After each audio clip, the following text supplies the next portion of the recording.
Vocês têm noção do poder que a Igreja Católica tinha na Idade Média e Moderna? Agora imaginem um homem que, no tempo em que a Inquisição queimava mulheres vivas, acusadas de bruxaria, resolveu desafiar a Igreja Católica. Bom, com certeza vocês devem ter estudado sobre a Reforma Protestante nas aulas de História, certo? Então, sem sombra de dúvidas, vocês se lembram do nome Martinho Lutero. Este vídeo, na verdade, é praticamente uma aula de História. E eu, Ivan Lima, conto para vocês como foi que Lutero conseguiu separar a Igreja Católica e criar uma nova religião. Mas antes de começarmos, que tal você se inscrever no nosso canal, hein? E ativar as notificações.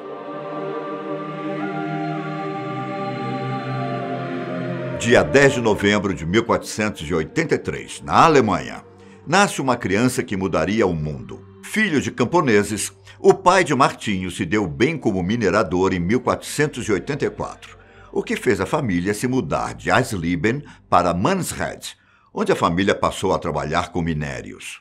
Mas como naquela época trabalhar com mineração era algo difícil e sofrido, o pai de Lutero decidiu que seu filho precisava ter uma vida melhor que a sua. E assim, aos 7 anos de idade, Martinho Lutero iniciou seus estudos. Com 14 anos, Martinho partiu para Magdeburgo para aprofundar ainda mais seus estudos. Em 1498, ele volta a Eisleben, onde passou a estudar gramática, metafísica, retórica e lógica. E foi em 1501 que ele finalmente entrou para a universidade.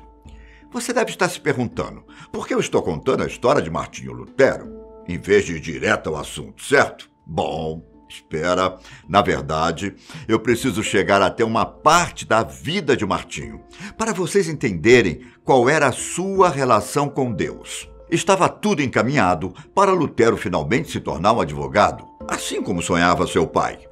Mas em julho de 1505, um acontecimento mudou completamente o rumo da vida do alemão. E é aqui que eu pretendia chegar.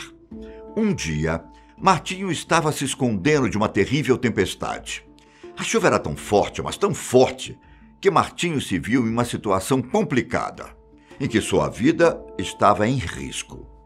A primeira coisa que lhe veio à cabeça foi pedir ajuda divina.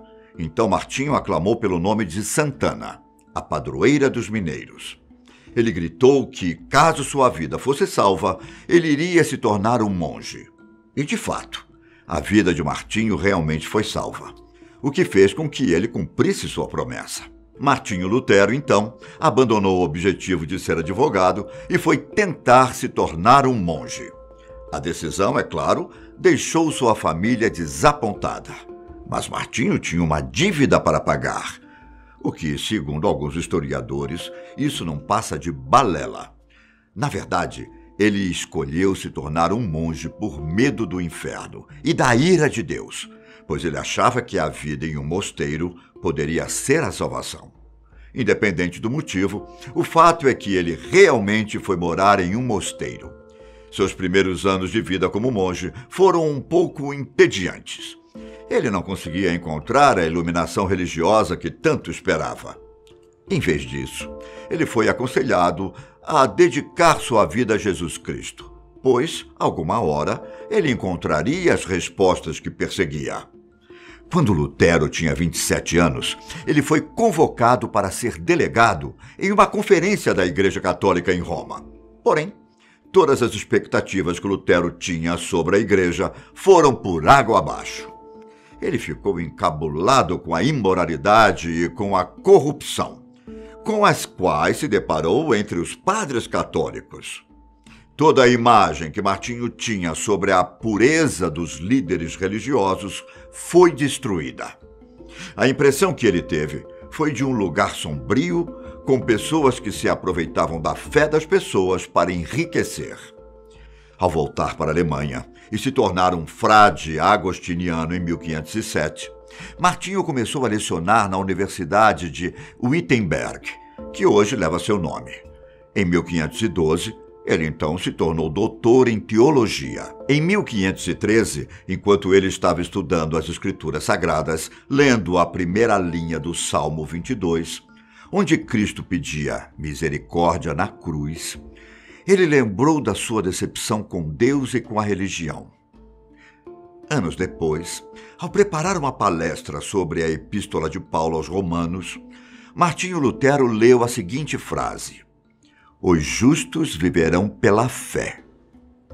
Para finalizar, Lutero enxergou que o segredo para a salvação espiritual não era ter medo de Deus ou seguir cegamente os ensinamentos da igreja. Era muito mais simples do que ele imaginava. Bastava ter fé. Nesse momento, ao ter todas essas percepções, deu-se início à Reforma Protestante.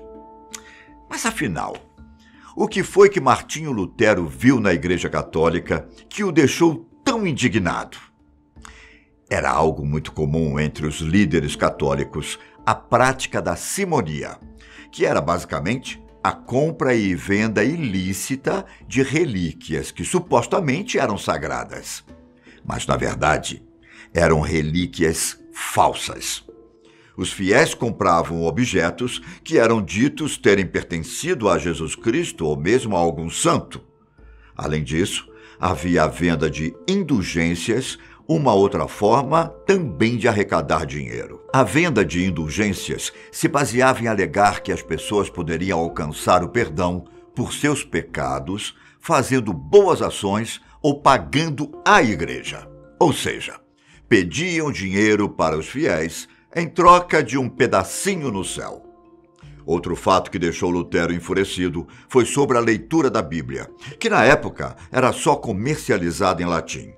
A venda da Bíblia, em outro idioma, tinha como objetivo manipular as pessoas, já que os encontros religiosos eram mediados pelos padres, que podiam evitar que houvesse uma interpretação diferente que não se encaixasse com o pensamento da Igreja Católica.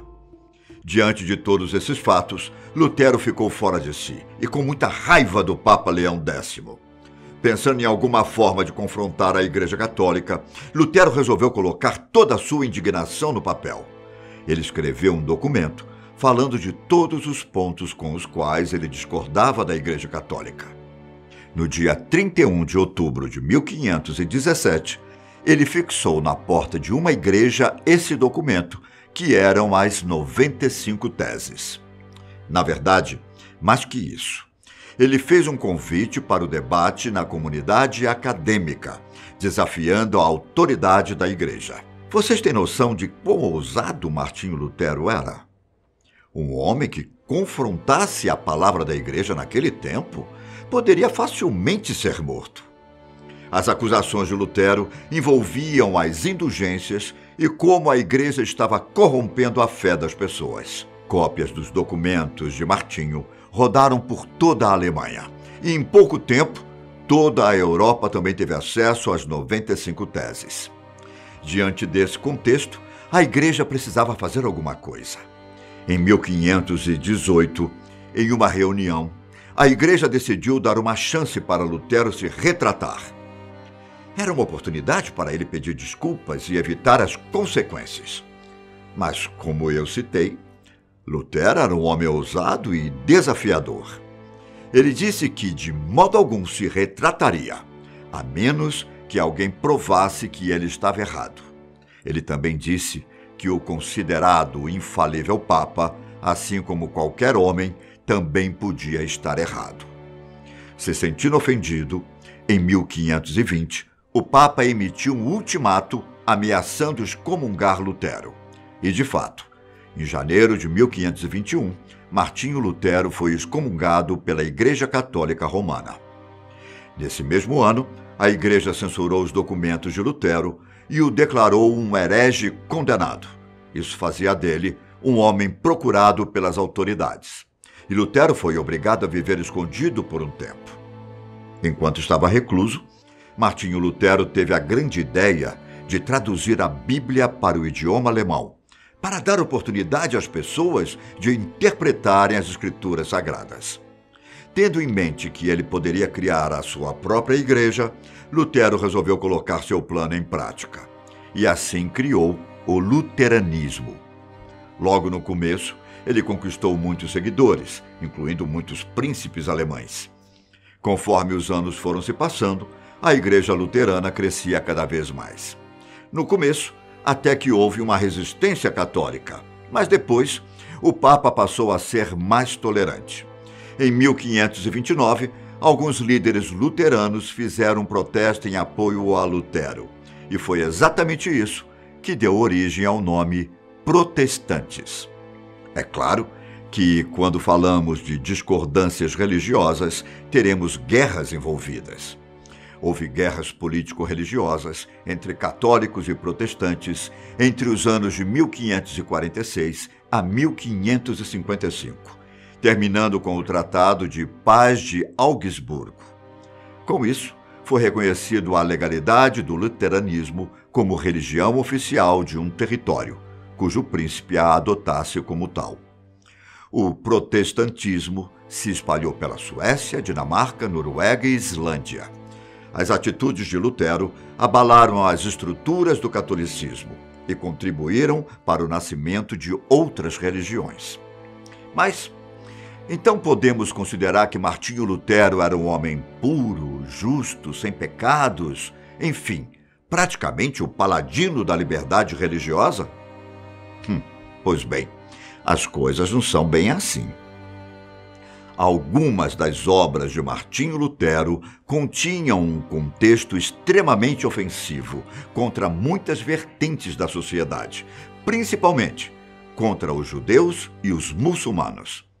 Em uma de suas obras, chamada Os Judeus e Suas Mentiras, é possível ver claramente os pensamentos antissemitas de Martinho. De todo modo, sua revolta contra a Igreja Católica foi muito importante para o surgimento de muitas religiões que temos hoje. Lutero morreu após um derrame em 18 de fevereiro de 1546, aos 62 anos. Bom, acho que a história de como Lutero dividiu a Igreja Católica é basicamente isso. Pode ser que eu tenha esquecido de mencionar algum detalhe, mas esse foi apenas um pequeno resumo. Se for o caso, deixe aqui embaixo algum detalhe importante ou sua sugestão de tema para os nossos vídeos. E já sabe, se gostou desse ensinamento histórico, então não esqueça de deixar sua curtida aqui embaixo. Por hoje, me despeço por aqui. Até mais.